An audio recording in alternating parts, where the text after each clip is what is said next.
Azriel.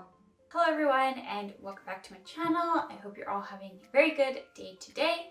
If you read the title of this video, you probably already know what it's about.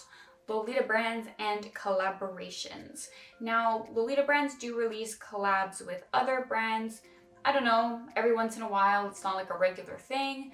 And it's really anything that's up for grabs. We've seen like Super Mario, Miku Hatsune, recently Tom and Jerry too. So it can really be whatever brand wants to collab with a Lolita brand or with La Forêt, because sometimes it's like over that whole department store. I decided to try my hand at designing some fictional Lolita collaborations for media that I love, but I really wanted to focus on making these collaborations wearable Lolita items.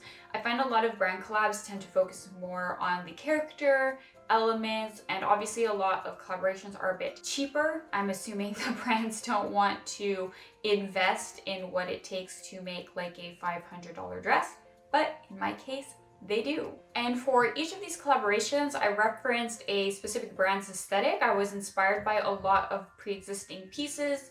I won't list all of them in the video because there's quite a bit, but I will put them in the description below so that you can check out how I did my research, I guess you can say. First up is Revolutionary Girl Utena and Baby the Stars Shine Bright. First, I'm going to do Anthy. I designed a set for her based off of her Rose Bride dress, of course. It's iconic. I considered changing the colors to something a bit more pastel since I think it's a bit less, I don't know, aggressive than the like forest green and red, but it just didn't look the same, so I decided to keep the original color scheme.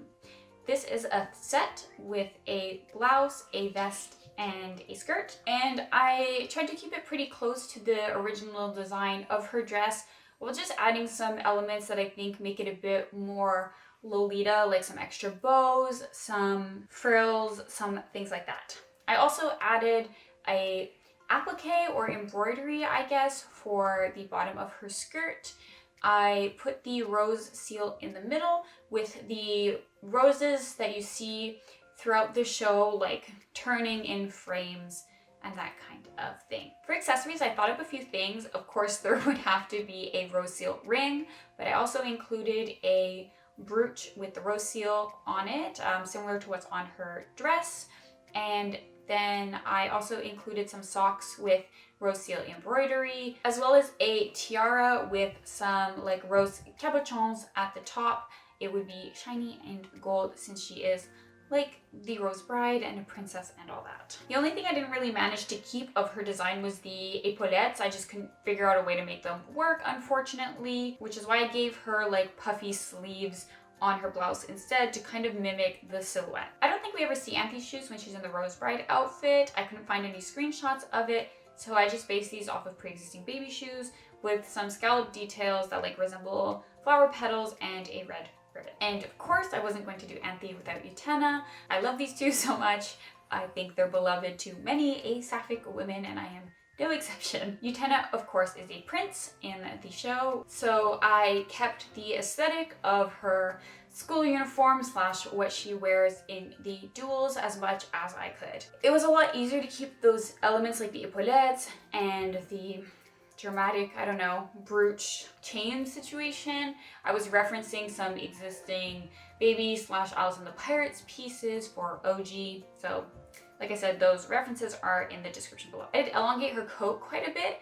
I just think it makes the silhouette a bit more dramatic, and I added some more lace slash frills to it, and of course some little pumpkin pants instead of the like gym shorts that Utena is always wearing. For accessories, also of course a rose seal ring.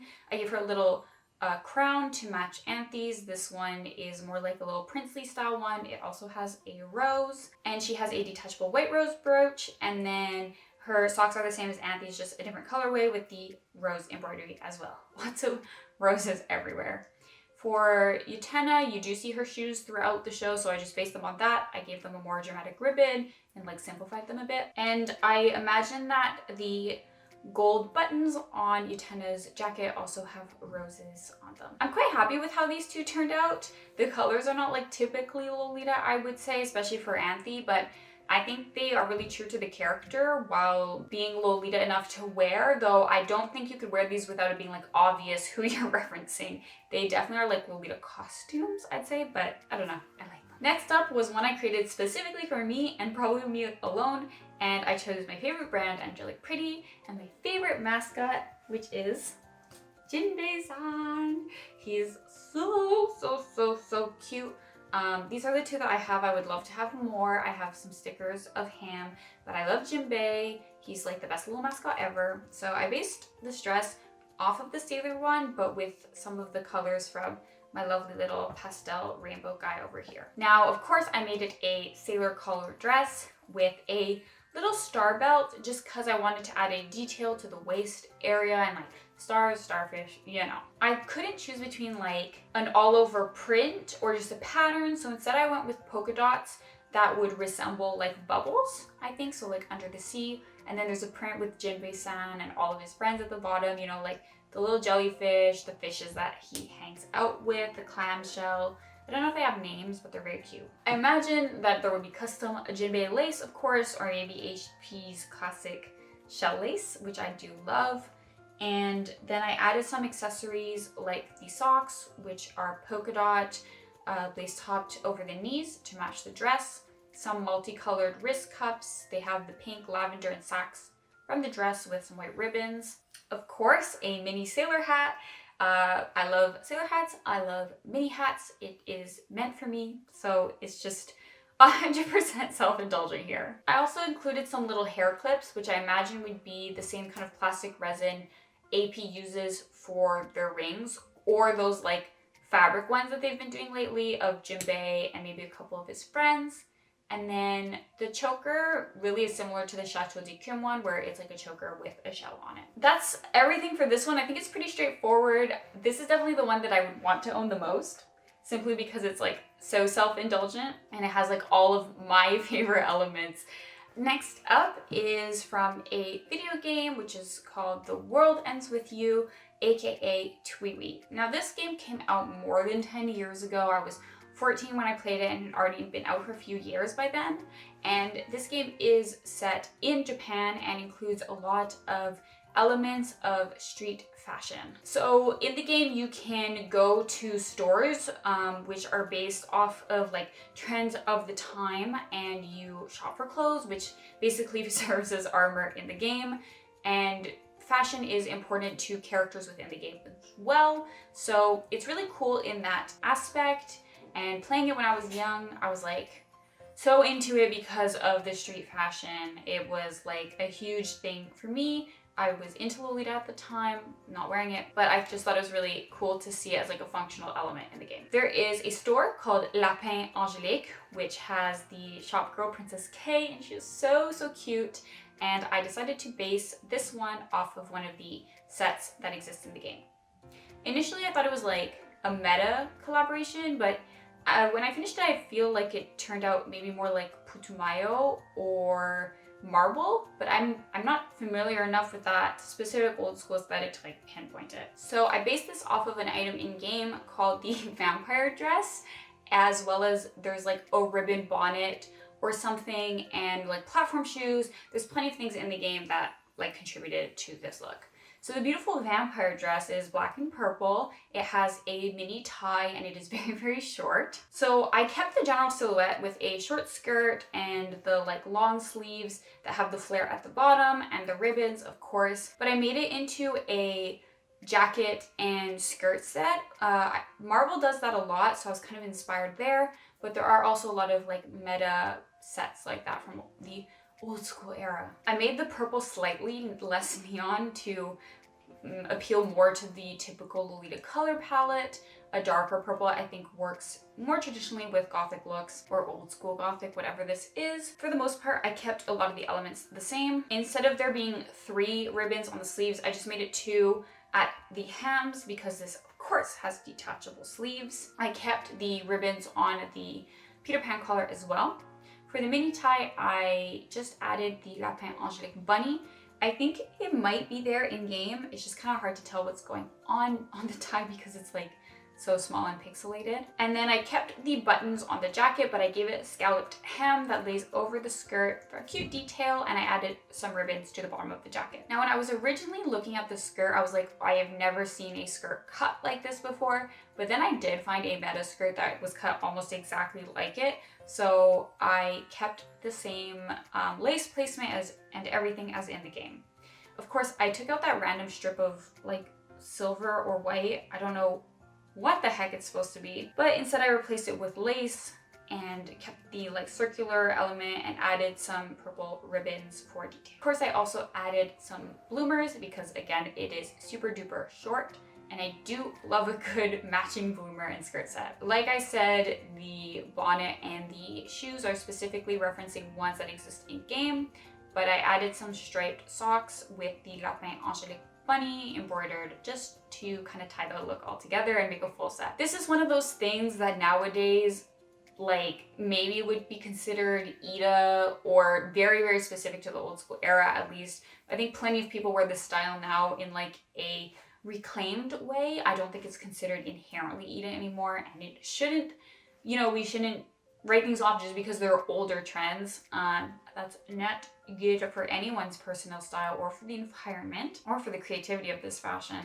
But, you know, it is very of that time, and that's kind of why I love it. Like I said, the game came out over 10 years ago. It's a time capsule. It's really, really wonderful. I'm not like a gamer girl, but this game is so fun to play, and the fashion element is just one part of it that completes, you know, what it means to me in my Lolita heart. And next we have Interview with the Vampire and Mary Magdalene. Specifically, I did a dress for Claudia. I did try and do like an OG set for Lestat and Louis, but it looked more like historical clothing and it didn't really scream the characters, so I just stuck with Claudia instead. Now, I did discover after designing this that Mary Magdalene does have a dress called the Claudia GSK, and obviously when I designed this, I was referencing Mary Magdalene and Victorian Maiden, but not this specific Claudia GSK, and there are some similar like design elements.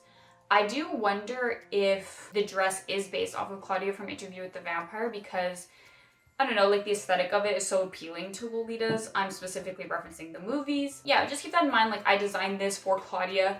I wasn't aware of the pre-existing Claudia JSK. Mine is an OP. It's based off of the dress that Claudia wears when she's turned and sort of this like sheer overlay that she wears at another point. Some design elements that I included were a lace overlay on the bodice to match the dress that she wears with pearls sewn onto the lace, as well as the collar.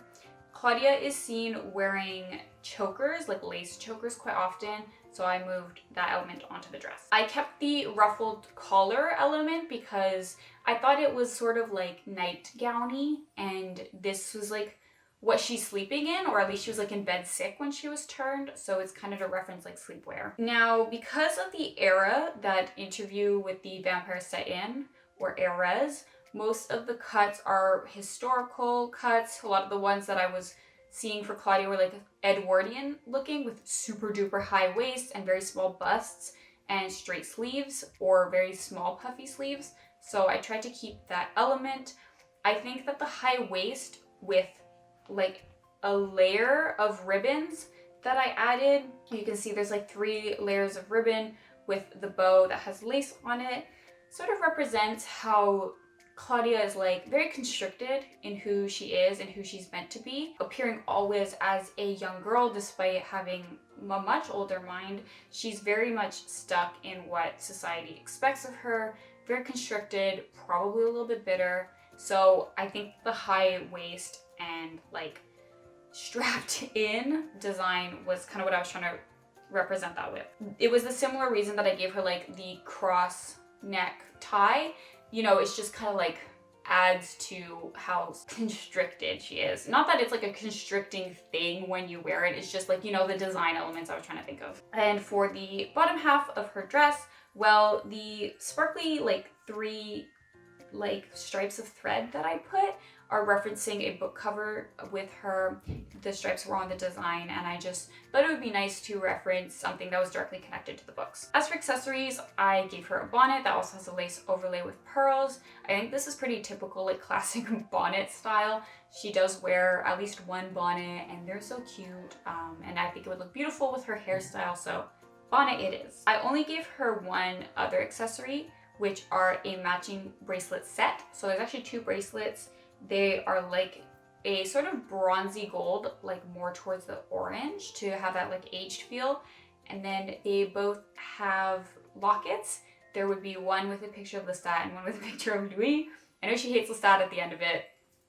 Listen, I think people would like to buy that. So one on each wrist. For the socks, really, they're just like lace socks with roses, and the shoes are not anything particular to Claudia. I think that's kind of everything. I mean, this is convincing, right? I think that like this would make an amazing Lolita collab. I'm surprised that Interview with the Vampire has never done like that kind of thing. I guess it's not really a property that is shared much, but I mean, it would suit Lolita so well. The next one is a fictional woman Mutsi collaboration, and it is with Ju-on, The Grudge, the Japanese movie. And of course, if you're not into horror movies, I would just like to give a little warning because I will be talking about Kayako's backstory. It involves murder and domestic violence and that kind of thing. If you're not comfortable hearing about that in a Lolita video, please just skip to the next collaboration, which is going to be The Nightmare Before Christmas. A lot more fun. Of course, I really like horror. Ju-on marked me quite a bit. I saw it recently. I loved the story. I loved how Kayako was portrayed, I would say, rather sympathetically. The true evil obviously is her husband, and the social reasons that the Grudge was allowed to exist and continue. I wanted to use this dress to really portray Kayako's character, and that includes her death, of course. So it's a JSK. It has a chiffon overlay through, and the chiffon overlay is specifically to represent the like saran wrap, or I don't know, plastic sheet that she was wrapped in after her death when she was left in the attic.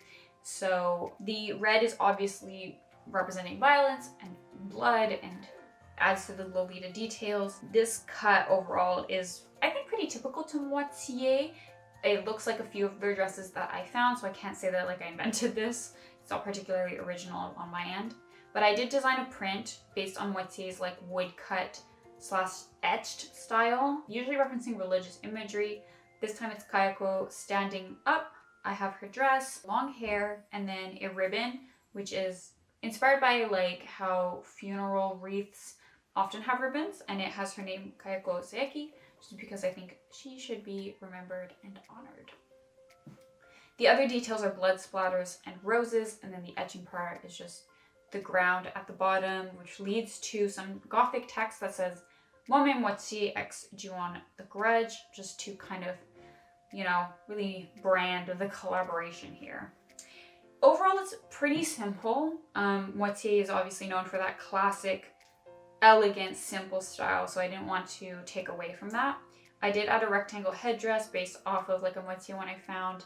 I chose just to do black x red for tying in the elements from the dress, and black because Kayako's hair is part of her design as an Onryo. Sorry if I'm not pronouncing that correctly, but it's the type of ghost that she is. Sadako from The Ring is also that specific type of ghost, and the long black hair is like an iconic part of that. The last thing I wanted to like emphasize was Kayako's death rattle. The sound that she makes, it's a sound that escapes from dying or dead people, I think, specifically based on the way that they died, or like air being trapped in the throat at death. So that's kind of what I was referencing with the high collar and the bow, like that sort of constricted, heavy feeling on the neck. And then the socks are just like the Momme Moitié classic lace up socks. This is the 4th time I've refilmed this part, so I think Kayako is friggin' coming for me. Speaking of The Grudge, geez, listen, I really love this movie. I really like to read horror movies as thoroughly as I can. I have always loved them because they represent what we're afraid of, or sometimes what we should be afraid of but aren't. You know, Ju-on is such an anxiety-inducing movie. Not a lot scares me now, but this movie had some very, very specific things that I'm afraid of. And I really just loved how empathetic of a movie it felt. The characters were really, really well written.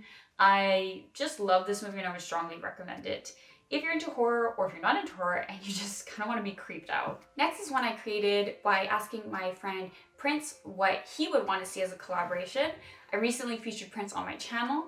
We did a wardrobe tour with his gothic and classic wardrobe, and he also put me in classic Lolita, so please check those videos out. I'm super duper happy with how they turned out. Anyway, he gave me a list and I decided to choose Nightmare Before Christmas because I thought it would be a bit of a challenge to do Sally. I originally tried to do a solid piece that represented her ragdoll look, but it just was not really working. I tried to do like a handkerchief asymmetrical hem, like I believe Atelier Boz does, but it just wasn't working. So instead I went with a collaboration with Alice and the Pirates. I think their dark, kitschy feeling would represent Nightmare Before Christmas really well. And for Sally, I decided to do a print with a striped dress. So I know this looks like a set, but I imagine that it's not really. It's like a faux corset cut, which Alice and the Pirates does for the JSKs quite often, and then a blouse. So for the dress itself, like I said, there's like that corset